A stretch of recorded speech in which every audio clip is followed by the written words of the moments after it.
নমস্কার বন্ধুরা, আজকে 2022-এর যে রিক্রুটমেন্ট প্রসেস প্রাইমারি নিয়োগকে কেন্দ্র করে 11,765টি পদে যে নিয়োগ হতে চলেছে বা যে প্যানেল প্রকাশিত হতে চলেছে তার এক্সপেক্টেড কাট অফ কত হতে পারে এবং সেক্ষেত্রে কোন কোন ক্ষেত্রে UR, OBC A, OBC B, SC, ST এবং তার সঙ্গে যারা প্যারা টিচার রয়েছে তাদের কতগুলো ভ্যাকান্সি রয়েছে এবং সেক্ষেত্রে কতজন সেক্ষেত্রে তারা সিলেক্টেড রয়েছে এবং এক্সপেক্টেড কাট অফ কত হতে পারে, সমস্ত কিছু নিয়ে আজকে আমাদের এই ভিডিও। তো বিস্তারিত আমরা এই ভিডিওতে জেনে নেব এর আগে যে প্যানেল প্রকাশিত হয়েছে এবং তাতে যে কত কাট অফ বেরিয়ে এসেছিল, আরটিআই কপিতে কি বলা ছিল, বিস্তারিত তথ্য আমরা এই ভিডিওতে আপনাদের সঙ্গে শেয়ার করব।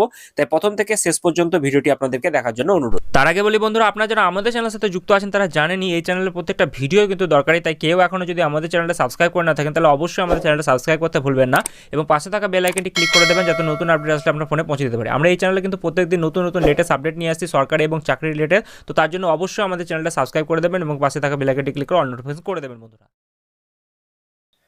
তো বন্ধুরা, প্রাইমারি নিয়োগ 2022-কে কেন্দ্র করে একটি বড়সড় আপডেটের আগের ভিডিওটাতে আপনারা দেখেছেন, যেখানে 11,765টি শূন্য পদের জন্য যে 9,533 জনকে সিলেক্ট করা হয়েছে তাদের প্যানেল নিয়ে একটি বড়সড় আপডেট উঠে এসেছে এবং যে ড্রাফট সেটা কিন্তু জমা পড়ে গিয়েছে এবং তাদের প্যানেল প্রকাশের আমরা টেনশনে ছিলাম এতদিন পর্যন্ত কবে হবে না হবে, এবং স্টের কারণে সেটা কিন্তু এখনো পর্যন্ত হয়নি এবং এই সংক্রান্ত খুব তাড়াতাড়ি একটি আপডেট আসতে চলেছে। তার আগে আপনারা সকলেই জিজ্ঞাসা করেছেন যে দাদা এক্সপেক্টেড কাট অফ কত হতে পারে, সেই সংক্রান্ত একটি ভিডিও আনা যাক। এবং সেক্ষেত্রে আমি আপনাদেরকে জানিয়েছিলাম এর আগের বারের যে কাট অফের একটি ভিডিও আমি করেছিলাম, সেটা হয়তো অনেকেই দেখেছেন অনেকে দেখেননি। তো যাই হোক, এই ভিডিওটাতে আমি আপনাদের সমস্ত কিছু ক্লিয়ার করে দেওয়ার চেষ্টা করব। 2014 যে রিক্রুটমেন্ট প্রসেসটা হয়েছিল, যাতে অলরেডি অনেকেই সিলেক্টেড হয়েছে এবং সেক্ষেত্রে যে একটি আরটিআই করা হয়েছিল তার যে ভার্ডিক্ট কি বেরিয়ে এসেছিল, সেখানে কত কাট অফ ছিল এবং আগামী দিনে যে রিক্রুটমেন্ট প্রসেস হতে চলেছে তাতে কত হতে পারে, সমস্ত কিছু আমরা এই ভিডিওতে আলোচনা করব। তার আগে আমি আপনাদের একটা প্রিফেস দিয়েছি, যেটা আপনারা অনেকেই হয়তো জানেন। পশ্চিমবঙ্গ প্রাথমিক শিক্ষা পর্ষদ আয়োজিত প্রাথমিকের শিক্ষক নিয়োগের যোগ্যতা নির্ধারক পরীক্ষা, যেটা টেট, তার ন্যূনতম 60% নম্বর পেয়ে উত্তীর্ণ হতে হয় এবং সেক্ষেত্রে সেই 60% পেলে আপনারা কিন্তু 5 নম্বর যেটা থাকে আপনাদের টেটে, তার মধ্যে থেকে 5 নম্বর, উচ্চ মাধ্যমিকে 10, প্রশিক্ষণ বা যে কোনো আপনাদের যে ট্রেনিং গুলো রয়েছে সেই ট্রেনিং এ আপনাদের 15 নম্বর থাকে, টেটে 5 নম্বর, এক্সট্রা কারিকুলার অ্যাক্টিভিটি যেটা রয়েছে সেটাতে কিন্তু 5 নম্বর রয়েছে এবং ইন্টারভিউ যেখানে কিন্তু 5 এবং অ্যাপটিটিউড টেস্ট এবং প্যারা টিচারের অভিজ্ঞতা সমস্ত কিছু মিলিয়ে এখানে আপনারা দেখতে পাচ্ছেন 50 নম্বরে কিন্তু হয়ে থাকে। তো যাই হোক, আমরা এর আগে কাট অফ কত গিয়েছিল সেটা একটু দেখে নিই। তো বন্ধুরা, এখানে আপনারা একটা দেখতে পাচ্ছেন যে আরটিআই কপি এটা, এবং সেক্ষেত্রে এখানে রিপ্লাই দেওয়া হয়েছে আন্ডার দি রিলেভেন্ট প্রভিশন, যেটা বলা হয়েছে আরটিআই অ্যাক্ট যেটা 2005-এর। এখানে যেটা বলা হয়েছে, ইনি একজন আরটিআই করেছিলেন এবং সেক্ষেত্রে তিনি জিজ্ঞাসা করেছিলেন যে my rank in the TET 2014 merit list published on 15 February 2021 under your notification memo, যেটাকে বলা হচ্ছে। তিনি জানতে চেয়েছিলেন যে কত কাট অফ হয়েছে এবং সেক্ষেত্রে সে সিলেক্টেড হয়েছে কি হয়নি। তো সমস্ত কিছু এখানে ডিটেলস এখানে কিন্তু জানিয়ে দেওয়া হয়েছে। আপনারা এখানে দেখতে পাচ্ছেন যে প্রত্যেকটি ক্যাটাগরি ওয়াইজ 2014 যে মেরিট লিস্ট বেরিয়েছিল তাতে কত কাট অফ বেরিয়ে এসেছিল। এখানে general, SC, ST, OBC A, B তাদের সকলের কিন্তু এখানে উল্লেখ করা রয়েছে 50-এর মধ্যে। জেনারেলদের ক্ষেত্রে কিন্তু তখন ছিল 29.031।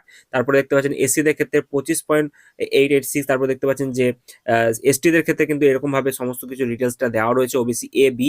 এবং সেক্ষেত্রে সমস্ত কিছু এখানে উল্লেখ করে দেওয়া ছিল যে আরটিআই এ যে 2014 যে মেরিট লিস্টটি পাবলিশ হয়েছিল কিছু বছর আগে, সেই নিয়েও কিন্তু আমরা দীর্ঘদিন থেকে ভিডিও করে আসছি। আপনারা আমাদের চ্যানেলের সঙ্গে যারা যুক্ত রয়েছেন তারা কিন্তু জানেন। তো এখন কথা হচ্ছে, এই যে রিক্রুটমেন্ট প্রসেসটা চলছে প্রাইমারি রিক্রুটমেন্ট 2022, যে প্যানেলটি প্রকাশিত হতে চলেছে তার এক্সপেক্টেড কাট অফ কত হতে পারে, আমরা ইউটিউবে অনেকেরই ভিডিও দেখেছি এবং সেক্ষেত্রে সেই ভিডিওগুলো দেখে অনেকে আপনাদের মন প্রশ্ন হচ্ছে, আবার অনেকেই বিভিন্ন রকম প্রশ্ন করছেন যে দাদা আদৌ কি ওরা যেগুলো বলছে সেগুলো কি ঠিক হবে, নাকি আরো কাট অফ বাড়তে পারে বা কমতে পারে। এর আগের ভিডিওগুলো যদি আপনারা দেখে থাকেন, আপনারা হয়তো 2014 সাল থেকে অনেকেই আমাদের চ্যানেলের সঙ্গে যুক্ত রয়েছেন এবং সেক্ষেত্রে আমি আপনাদেরকে জানিয়েছিলাম আগের যে কিরকম ভাবে প্রসেসগুলো ছিল। আগে কিন্তু কোনো রকম ভিডিওগ্রাফির ব্যবস্থা ছিল না ইন্টারভিউ কেন্দ্রে, এবং যে ভাইবাগুলো হচ্ছিল তার সঙ্গে যে আপনারা দিয়েছেন, অনেকেই আপনারা জানেন যে ইন্টারভিউ প্রসেসে আপনাদেরকে ডেমো ক্লাসের ব্যবস্থা করা হয়েছিল এবং সেক্ষেত্রে আপনাদেরকে সকলকেই কিন্তু টপিক ওয়াইজ আপনাদেরকে সেখানে ডেমো দিতে হয়েছে এবং সেক্ষেত্রে তাতে 5টি নম্বর আমাদের নির্ধারিত ছিল। তো সেক্ষেত্রে এবার কি তাহলে ইন্টারভিউ আগের মতন 1 নম্বর করেই দেবে, নাকি আরো নম্বর এক্সট্রা বেড়ে যেতে পারে বা কিছু, এই নিয়ে আপনাদের একাধিক প্রশ্ন ছিল। তো যাই হোক, আমি আপনাদেরকে সমস্ত কিছু ডিটেলস জানিয়ে দেবো।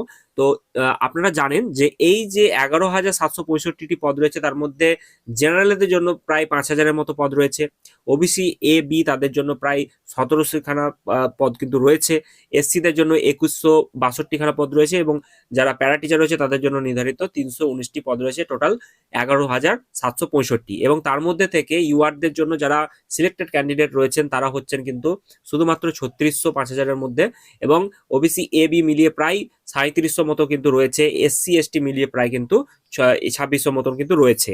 তো এটা মিলিয়ে আপনারা করে দেখে নেবেন, প্রায় 10,000 সামথিং মতো কিন্তু হচ্ছে। ঠিক আছে, এবার এদের যে কাট অফ সেটা কত হতে পারে এটা নিয়ে আপনাদের কিন্তু প্রশ্ন। তো যাই হোক বন্ধুরা, আপনারা এই যে কাট অফটি ছিল মাধ্যমিকের এবং উচ্চ মাধ্যমিক সমস্ত কিছু একাডেমিক্স মিলিয়ে, তো সেক্ষেত্রে আমার মনে হয়, যেটা আমি যেটুকু বলবো আপনাদেরকে, যে প্রায় 29-30-এর কাছাকাছি থাকার একটা সম্ভাবনা থাকছে জেনারেলদের ক্ষেত্রে।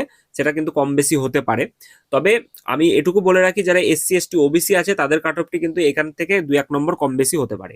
তো এটুকুই আপনাদেরকে বলবো, আর আমাদেরকে অপেক্ষা করতে হবে আগামী কালকের জন্য। কালকে একটি বড়সড় খবর আসতে চলেছে আশা করছি, এবং এই যে 9,533 জনের যে সিলেক্টেড ক্যান্ডিডেট তাদেরকে যে ড্রাফটটি জমা করা হয়েছে সেই সংক্রান্ত ভিডিও আমি একটি করে দিয়েছি অলরেডি। সেই ভিডিওটি না দেখে থাকলে আপনারা অবশ্যই দেখুন। বন্ধুরা, আপনারা সকলে জানেন প্রাইমারি রিক্রুটমেন্ট 2022-এ যে সমস্ত 14 এবং 17 পাস যারা ক্যান্ডিডেট ছিল তাদের মেরিট লিস্ট খুব তাড়াতাড়ি প্রকাশিত হতে চলেছে। পাশাপাশি আপনারা এটাও জানেন প্রাইমারি টেট 2022-এ যারা পাস করা ক্যান্ডিডেট রয়েছে তারা টেনশনের মধ্যে ছিল যে তাদের ইন্টারভিউ কবে থেকে শুরু হবে। এর আগের ভিডিওগুলোতে আমি আপনাদেরকে জানিয়েছিলাম যে আপনাদের যে ইন্টারভিউ প্রসেস সেটা কিন্তু খুব শীঘ্রই হতে চলেছে। তো আপনারা আর দেরি করবেন না, আমাদের উইনার্স একাডেমি তত্ত্বাবধানে special batch for mock interview কিন্তু শুরু হতে চলেছে আগামী ফেব্রুয়ারি মাস থেকেই।